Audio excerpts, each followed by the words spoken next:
நண்பர்கள் எல்லோருக்கும் வணக்கம். இந்த காணொலியிலே தொடங்கி இந்த காணொலியே முடிகிற முறையான ஒரு கதை குறித்து பேச போகிறோம். இந்த கதையும் அந்த செம்மேகம் அப்படிங்கிற அந்த கதை இருக்கக்கூடிய அதே யூனிவர்ஸை சேர்ந்த கதை தான். V3யும் அந்த மாதிரியான ஒரு கதை தான் ஏற்கனவே நம்ம பார்த்துருக்குறோம். கதை தொடங்கும் இடம் பூமியில் இந்தியா அப்படிங்கிற ஒரு வல்லமை பொருந்திய நாடு. அந்த நாட்டில் மிக குறிப்பிடத்தக்க ஒரு மாநிலமான தமிழ்நாட்டில் ஒரு நகரமாக இருக்கக்கூடிய தருமபுரியில் தான் கதை தொடங்குது. அந்த தருமபுரியில் ஒரு மருத்துவமனையிலிருந்து ஒரு பெண்மணி ரொம்ப சோகமாக வெளியில் வரா. அவளோட கையில் ஒரு மருத்துவ கோப்பு இருக்குது. அதை எடுத்துகிட்டு ஒரு குப்பை தொட்டியில் போட்டுட்டு அவள் பாட்டுக்கு சாலையோரம் மெல்ல நடக்கிறா.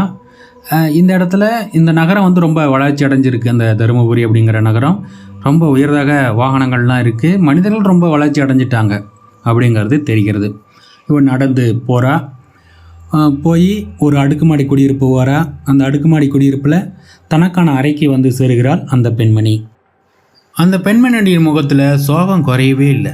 அவள் மெல்ல அப்படியே அவளுடைய படுக்கையில் மல்லாந்து போடுகிறா. ரொம்ப நேரமாக யோசனையில் ஈடுபடுறா. பிறகு திடீர்னு எழுந்து தன்னுடைய துணிப்பையில் தன்னுடைய துணிகள் எல்லாத்தையும் போட்டு நிரப்புகிறா. பிறகு அந்த அடுக்குமாடி குடியிருப்பை விட்டு வெளியேறி தன்னிச்சையாக இயங்கக்கூடிய ஒரு வாடகை வாகனத்தில் ஏறி அமர்றா. அந்த வாகனத்தை ஒரு குறிப்பிட்ட இடத்துக்கு போகும்படி கட்டளை கொடுக்குறா. அந்த இடம் எங்கே அப்படின்னா தருமபுரியோடைய புறநகர் பகுதி. அந்த இடத்துல விண்கலன்கள் அவைகள்லாம் விற்பனைக்கு இருக்குது. அதாவது இந்தியா எந்த அளவுக்கு வளர்ச்சி அடைஞ்சிருக்கு அப்படின்னா, நீங்கள் ஒரு விண்கலனை ஒரு குறிப்பிட்ட நகர பகுதியில் நீங்கள் வாங்கலாம் அப்படிங்கிற அளவுக்கு வளர்ச்சி அடைஞ்சிருக்கு. அந்த பெண்மணி அங்கு விண்கலன்களை விற்பனை செய்யக்கூடிய நபரை சந்திக்கிறா. அவனை சந்தித்து பேசுகிறா. 50 ஒளியாண்டு தூரம் பயணிக்கக்கூடிய அளவுக்கு தன்மை கொண்ட ஒரு விண்கலன் எனக்கு வேணும். அதில் ஒரு ஆள் பயணிக்கக்கூடிய அளவில் இருந்தால் போதும், என்ன வேலை சொல்கிறீங்க அப்படின்னு சொல்லி அவள் கேட்குறா.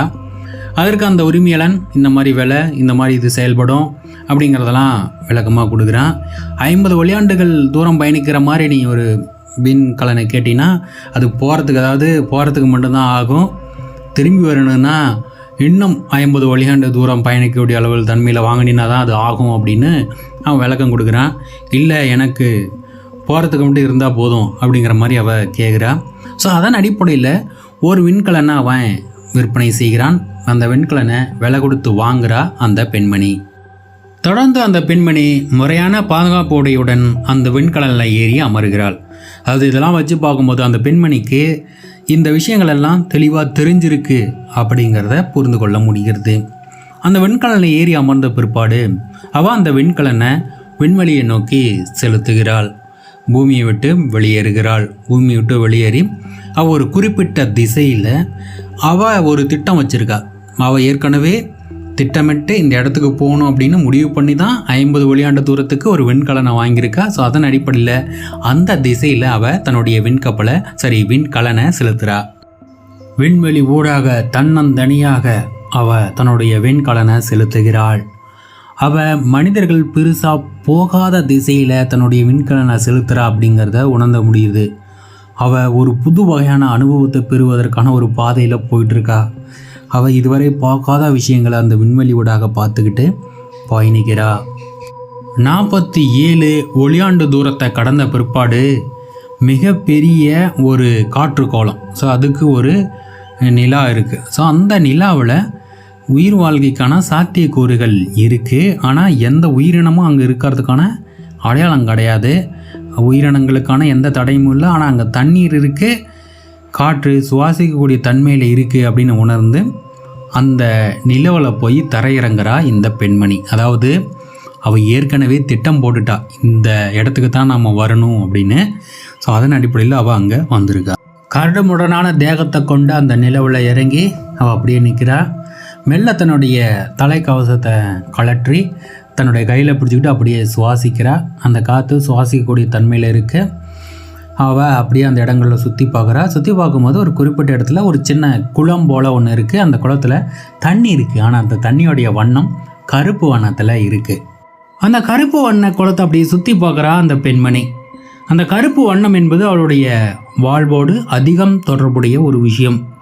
இந்த இடத்துல அவள் அந்த குளத்தோட கரையில் ஒரு கூடாரத்தை அமைக்கிறாள். அதாவது அவள் படுத்துறங்குவதற்கு மற்றும் தங்குவதற்காக. அவள் உடைகள் எதையும் மாற்றிக்காமல் அந்த கூடாரத்தில் போய் படுத்துக்கிறாள். அவள் தூங்கலாம் அப்படின்னு நினைக்கிறா. ஆனால் அவளுக்கு தூக்கம் வரல. அவளுக்கு பழைய நினப்பெல்லாம் வருது. பழைய நினப்புக்குள்ளே அவள் விளறா. அவள் யார் அப்படின்னா அப்போ தான் நமக்கு தெரிய வருது. அவளோட பேர் ராணி. அவள் தமிழ் வைணவ மரபை சேர்ந்த ஒரு பெண்மணி. அவளுடைய தந்தை பணியாற்றிய தருமபுரியில் இருக்கக்கூடிய ஒரு திருமால் கோயிலில் சுற்றி திரிந்த காலங்களை அப்படியே நினைவுபடுத்துகிறாள். அவளுக்கு திருமால் மீது அதிக பற்று இருந்ததும், ஆண்டாளுடைய பாசுரங்களை படித்ததும், ரெண்டாவது திருமால் போற்றி அப்படின்னு அவள் எழுதி பழகிய காலகட்டங்களும் அவளுக்கு நல்லாவே நினப்பு இருக்குது. அதை கடந்து அவள் வளர்ந்த பிற்பாடு ஒரு முறை அவள் ஆற்றுல விழுந்ததும், ஆற்று தண்ணீருக்கு உள்ளே தெரிகிற அந்த கருப்பை பார்த்து பயந்ததும் அவளுக்கு நினப்பு வருது. அதை தொடர்ந்து அவள் பொறியியல் பட்டப்படிப்பு படித்து அதில் பட்டம் வாங்கியது நினப்பு வருது. இவள் எந்த துறையில் பொறியியலில் பட்டம் படிச்சிருப்பானா, விண்கப்பல்களை கட்டமைக்கக்கூடிய துறையில் பட்டம் வாங்கியிருப்பாள். அதனால் ஒரு விண்கப்பலை கட்டமைக்கக்கூடிய நிறுவனத்தில் இவ பணியாற்றுறா. அப்படி இருக்கிற காலகட்டத்தில் தான் அவளுடைய உடம்பில் உடல்நலக்குறைவு ஏற்படுது. மருத்துவமனைக்கு போகிறா. அங்கே மருத்துவர்களுடைய உடலை சோதனை பண்ணி பார்த்துட்டு, உங்களுக்கு வந்திருக்கிற நோய்க்கு எந்த மருந்தும் இல்லை, நீங்கள் கிட்டத்தட்ட 5 அல்லது 6 வருடங்கள் உயிரோடு இருக்கலாம், அவ்வளோதான் அப்படின்னு சொல்லி அனுப்பிடுறாரு. மரணத்தை தரக்கூடிய ஒரு நோய் தனக்கு வந்திருக்கு அப்படின்னு தெரிந்து கொள்ளக்கூடிய எல்லோருமே தங்களுடைய குடும்பத்திடம் தான் திரும்பி போவாங்க. ஆனால் இவ தன்னை தனிமைப்படுத்தி கொள்ள பிரியப்பட்டுட்டா. இந்த நிலவு உயிர் வாழ தகுதியானதுன்னு இவ தான் கண்டுபிடிச்சது. அதாவது இவளுடைய ஓய்வு நேரங்களில் தருமபுரியில் இருக்கக்கூடிய விண்வெளி கண்காணிப்பகம் ஒன்றில் இருக்கிற விண்வெளி தொலைநோக்கியை வச்சு வானத்தை அப்படியே அவள் தேடும் பொழுது அவள் ஒரு குறிப்பிட்ட இடத்துல இருக்கக்கூடிய நிலவில் உயிர் வாழ தகுதி இருக்குது அப்படின்னு இவ கண்டுபிடிக்கிறா. இந்த நிலவுக்கு போகணுங்கிற ஆசை அவளுக்கு இருந்தது. இவளுக்கு மரணம் நெருங்கிருச்சு அப்படின்னு தெரிஞ்ச உடனே நாம் அந்த நிலவுக்கு போவோம், அந்த நிலவில் போய் திறறங்கக்கூடிய முதல் ஆளாக நாம் இருப்போம், அந்த நிலவில் தங்களுடைய வாழ்க்கையை முடித்துக்கொள்வோம் அப்படிங்கிற எண்ணத்தில் தான் இந்த நிலவில் இவ இறங்கியிருக்கா. இப்படி பழைய நினைப்புக்குள்ளே விழக்கூடிய ராணி அப்படியே தூங்கிடுறா. பிறகு கண் விழிக்கும் போது அவளுக்குள்ளே கொஞ்சம் உற்சாகம் ஏற்படுது. வெளியில் எந்திரிச்சு வரா, சாம்பல் முறிக்கிறா, தான் கொண்டு வந்த ரொட்டி துண்டுகளை சாப்பிட்றா. சாப்பிட்டு அந்த குளக்கரையில் தன்னுடைய புதிய வாழ்க்கையை தொடங்குகிறாள் ராணி. அடுத்த 1 மாதம் கழிந்த பிற்பாடு அந்த குளக்கரையில் உருளைக்கிழங்குகளை விளைவிக்க முடியுமா அப்படின்னு முயல்றா நம்ம ராணி. அவள் அதற்கான ஏற்பாடுகள்லாம் செய்கிறா. அதுக்கேற்ற மாதிரியான கட்டமைப்புகளை உருவாக்குறா. பெட்டி மாதிரியான விஷயங்களை உருவாக்கி அதில் மண்ணை அள்ளி வச்சு அதில் உருளைக்கிழங்குகளை புதைக்கிறா. ஸோ இந்த உருளைக்கிழங்குக்கு இங்கே இருக்கிற தண்ணியை பயன்படுத்தலாமா அப்படின்னு அவள் அதற்கான முயற்சியில் ஈடுபடுறா. அந்த தண்ணியை எடுத்து ஆய்வு பண்ணுறா. அந்த தண்ணி பூமியில் இருக்கிற மாதிரியான தண்ணி தான், ஆனால் வண்ணம் மட்டும் கொஞ்சம் கருப்பு கலந்த மாதிரி இருக்குது. மற்றபடி அந்த சிக்கலம் இல்லை அப்படின்னு அவளுக்கு தெரியுது அவளுடைய ஆய்வுக்கு உட்பட்டு. இருந்தாலும் அந்த தண்ணி அவள் நேரடியாக தொட கிடையாது. அவள் கையுறை அணிஞ்சிக்கிட்டு தான் அந்த தண்ணியவே கையாளுறா. அந்த தண்ணியை எடுத்துகிட்டு வந்து உருளைக்கிழங்குகள் இருக்கக்கூடிய அந்த பெட்டிகளில் ஊற்றுறா. அந்த உருளைக்கிழங்குகள் வளர வைக்கிறா. இது எப்படி நடக்குதுன்னா வாரக்கணக்கில் நடந்துக்கிட்டு இருக்குது. அப்படியே அடுத்தடுத்து உருளைக்கிழங்குகள் வளர்கிறதுக்கான அந்த சூழ்நிலை காலங்கள் முழுவதும் அவள் தண்ணீரை ஊற்றி வளர்த்துக்கிட்டு போகிறா. ஒரு குறிப்பிட்ட காலத்தில் உருளைக்கிழங்குகள் நல்லா வளர்ந்த பிற்பாடு உருளைக்கிழங்கெல்லாம் சேகரித்து ஒரு குண்டானில் போட்டு நல்லா வேவிக்கிறாள். நல்லா வேவிச்ச பிற்பாடு அந்த தோலெல்லாம் உரிச்சிட்டு கொஞ்சம் மிளகாய்த்தூள், அதில் கொஞ்சம் உப்பு ரெண்டையும் கலந்து அந்த உருளைக்கிழங்கை தொட்டு சாப்பிட்றா. அது ரொம்ப நல்லாவே இருக்குது, ரொம்ப சுவையாகவும் இருக்கிறது அப்படின்னு அவளுக்கு புரியுது. அது பிறர் உற்பத்தி செய்து கொடுக்கும் பொருட்களை விட நாமே சில பொருட்களை நேரடியாக உற்பத்தி பண்ணும்போது அது தனித்துவத்தன்மையும் மற்றும் கொஞ்சம் உவகையும் கொடுக்குது அப்படின்னு அவள் புரிஞ்சுக்கிறா. அந்த உருளைக்கிழங்கெல்லாம் சாப்பிட்ட உடனே அவளுக்கு தோணுது தண்ணி ஊற்றணும் அப்படின்ட்டு. அதனால் அந்த கருப்பு தண்ணியவே எடுத்து சுத்தம் பண்ணுறா. வெள்ளை தண்ணியாக மாற்றாத, நல்ல அதாவது நம்ம பூமியில் இருக்கிற மாதிரியான தண்ணியாக மாற்றின பிற்பாடு அந்த தண்ணியை எடுத்து ஊற்றிக்கிறா. அவளுக்கு அது ஒரு வகையான ஒரு சுகமான உணர்வாக இருக்குது. தண்ணியை ஊற்றின பிற்பாடு உடைகள் எதுவும் மாற்ற கிடையாது. அவள் எந்த உடைகளும் அணிய கிடையாது. போர்வை மட்டும் போத்திருக்கா. போத்திட்டு போய் படுத்துக்கிறா. நல்லா தூக்கம் வருது. அந்த தூக்கத்தில் அவளுக்கு ஒரு கனவு வருது. அந்த கனவுல மலைகள் நிறைந்த பகுதியில் கொஞ்சம் அப்படியே சமமான நிலம் இருக்குது. அந்த நிலத்தில் நிறையா நீல வண்ண பூக்கள் பூத்திருக்கு. தூரத்தில் ஒரு மரம் தெரியுது. அவள் அப்படியே மெல்ல அந்த பூந்தோட்டத்தில் நடக்கிறா. அப்போ அந்த பூந்தோட்டத்தோட மையத்தில் கருப்பு வண்ணத்தில் அப்படியே காற்று போல் ஒரு உருவம் தோன்றுது. அது நம்ம ராணியை பார்த்து சொல்லுது, குளத்தோட தண்ணியை தொடு, குளத்தோட தண்ணியை தொடு, உனக்கு நீயும் எனக்கு நானும் உதவி கொள்வோம் அப்படின்னு சொல்லுது. சட்டுன்னு அந்த கனவுல இருந்து கண் விழிக்கிறா ராணி. இந்த கனவு அவளுக்கு ஒரு வியப்பான அதே நேரம் ஆச்சரியமான ஒரு உணர்வை கொடுக்குது. என்னடா இப்படி ஒரு கனவு வந்திருக்கே அப்படின்னு அவளுக்கு தோணுது. உடனே தன்னுடைய உடைகள்லாம் எடுத்து மாட்டிக்கிட்டு அந்த போர்வையை மேலே போத்திக்கிறா, உடைகள் போட்டுக்கிட்டு மெல்ல அந்த குளத்தை நோக்கி நடந்து போனவன் மெல்ல அந்த குளத்தோட தண்ணியில் கையை வைக்கிறா. அப்போ குளத்தில் லேசாக ஒரு மாற்றம் ஏற்பட்ட உடனே அந்த குளத்துக்குள்ளே ஒரு மனித உணவும் அப்படியே கருப்பாக தோன்றுகிறது. அதாவது காற்றின் வடிவத்திலேயே அந்த உருவம் அப்படியே அலை போல் லேசாக அப்படியே அந்த குளத்துலேருந்து தோன்றி வெளியே தெரிகிறது. அந்த உருவம் ராணிகிட்ட பேசுது. பெண்ணே, உன் மொழியை நான் அறிந்தேன், உன் மரபணு கட்டமைப்பையும் நான் அறிந்தேன், உனக்கு இருக்கும் நோயையும் நான் அறிந்தேன். நான் ஒரு விஷயத்தை உங்கள்கிட்ட எதிர்பார்க்குறேன். அதை நீ எனக்கு செஞ்சு கொடுத்தீன்னா உன்னுடைய நோய்க்கு நான் தீர்வு கொடுக்க முடியும் அப்படின்னு அந்த உருவம் சொல்லுது. உடனே ராணி, எனக்கு புரியல, நீ கொஞ்சம் தெளிவாக சொல்லு, நீ எப்படி என்கிட்ட தொடர்பு கொண்டு பேசுகிற, நீ யார், முதல்ல எப்படி என்னுடைய கனவுக்குள்ளே வந்த அப்படின்னு அவள் கேட்குறா. அப்போ அந்த கருப்பு உருவம் தன்னோட கதையை சொல்லுது. நான் ஒரு வேற்றுலக இனத்தால் உருவாக்கப்பட்ட மீநுண் தொழில்நுட்பம், அதாவது நேனோ டெக்னாலஜி. என்னுடைய வல்லமை என்பது ஒரு குறிப்பிட்ட பொருளுடைய மூலக்கூறுக்குள்ளே நுழைஞ்சி அந்த பொருளுடைய தன்மையவே மாற்றி அமைக்கக்கூடிய அளவுக்கு நான் வல்லமை பொருந்தேவேன். ஆனால் சில கட்டுப்பாடுகள் எனக்கு உண்டு. நீ இங்கே வந்து இறங்கும் போதே உன்னை நான் தொடர்பு கொண்டு பேசலாம் அப்படின்னு நினச்சேன். நீ உருளைக்கிழங்குக்கு தண்ணீரை பயன்படுத்தும் போது அந்த உருளைக்கிழங்குக்குள்ளே ரொம்ப நுண்மையான நேனோ துகள்களை வச்சு நீ அவைகளை உண்ணும்போது உன்னுடைய உடம்புக்குள்ளே நுழைந்து உன்னுடைய கனவுக்குள்ளே வரும்படியான சமிக்கைகளை கொடுத்து நான் உன்னை கனவு வழியாக தொடர்பு கொண்டேன். ஸோ அந்த கனவை பார்த்துட்டு தான் நீ எழுந்து வந்து இந்த தண்ணீரை தொட்ட. இப்போ உன்னுடைய உடல் மூலக்கூறு மற்றும் உன்னுடைய மொழி மற்றும் உன்னுடைய அறிவு சார்ந்த விஷயங்களை நான் புரிந்துக்கிட்டேன். நான் உங்ககிட்ட ஒரு உதவியை கோர இருக்கிறேன், அந்த உதவியை நீ செய்யணும் அப்படின்னு சொல்லி அந்த கருப்பு உருவம் கேட்கிறது. ராணிக்கு பெரிய ஆச்சரியம், இது சொல்கிறது உண்மைதானா அப்படிங்கிற சந்தேகம் கூட அவளுக்கு வந்தது. இருந்தாலும் ஒரு குறிப்பிட்ட விஷயம் நம்ம கூடவே இவ்வளோ காலம் இருந்து அது ரொம்ப மென்மையாகவும் கவனமாகவும் நம்மளை தொடர்பு கொள்ளுதுன்னா நிச்சயம் அதில் ஏதாவது அர்த்தம் இருக்கும் அப்படின்னு ராணி புரிஞ்சுக்கிறா. ராணி கேட்குறா, சரி சொல்லு, உனக்கு என்ன உதவி தான் வேணும் அப்படின்னு சொல்லி கேட்குறா. அந்த கருப்பு உருவம் சொல்லுது, என்னை உருவாக்கிய வேற்றுலக இனத்தார் அவங்களுக்குள்ளே ஏற்படுற கருத்து வேறுபாடின் காரணமாக அடிக்கடி சண்டையிடத் தொடங்கினர். அப்படி சண்டையிடும் பொழுது மிக மோசமான ஆயுதங்களை பயன்படுத்த தொடங்கினாங்க. குறிப்பாக கதிர்வீச்சு தன்மை கொண்ட ஆயுதங்களையும் அவங்க பயன்படுத்தினாங்க. இந்த கதிர்வீச்சு தன்மையானது தொடக்கத்தில் இவங்களோட உடலில் பெரிய மாற்றத்தை ஏற்படுத்தலை. ஆனால் நீண்ட காலமாக இந்த கதிர்வீச்சு தன்மையில் ஆட்பட்டுக்கிட்டே வந்ததுனால இந்த இனத்துடைய மரபணுவில் மாற்றம் ஏற்பட தொடங்கியது. குறிப்பாக மரபணு பலவீனம் ஏற்பட தொடங்கியது. இந்த மரபணு பலவீனம் தொடக்கத்தில் சின்னதாக இருந்தாலும் போக போக அது பெருசாகிக்கிட்டே போனது. ஒரு குறிப்பிட்ட சந்ததியானது மிக பலவீனமான ஒரு மரபணு கொண்ட சந்ததியாக மாறி போனது. சின்ன சின்ன நோய்கள் கூட அந்த இனத்தை தாக்குச்சு.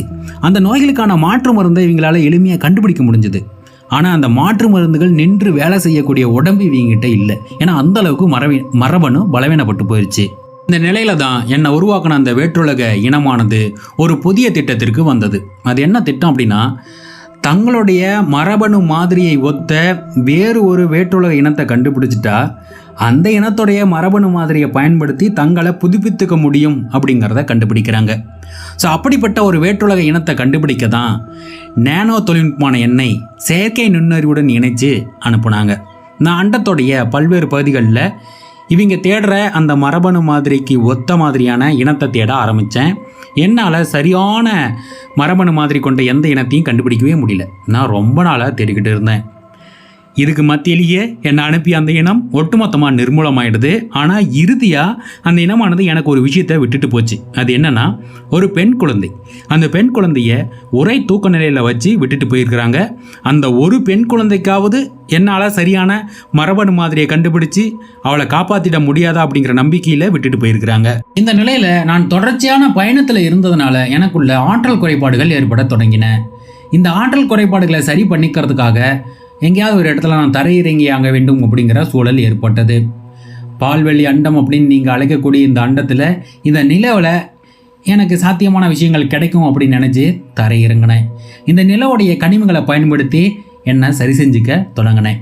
என்னை முழுமையாக சரி செய்து கொண்டு இந்த நிலவிலிருந்து நான் வெளியேறலாம் அப்படின்னு நினைக்கும் போது தான் கடவுள் போல நீ வந்தாய்.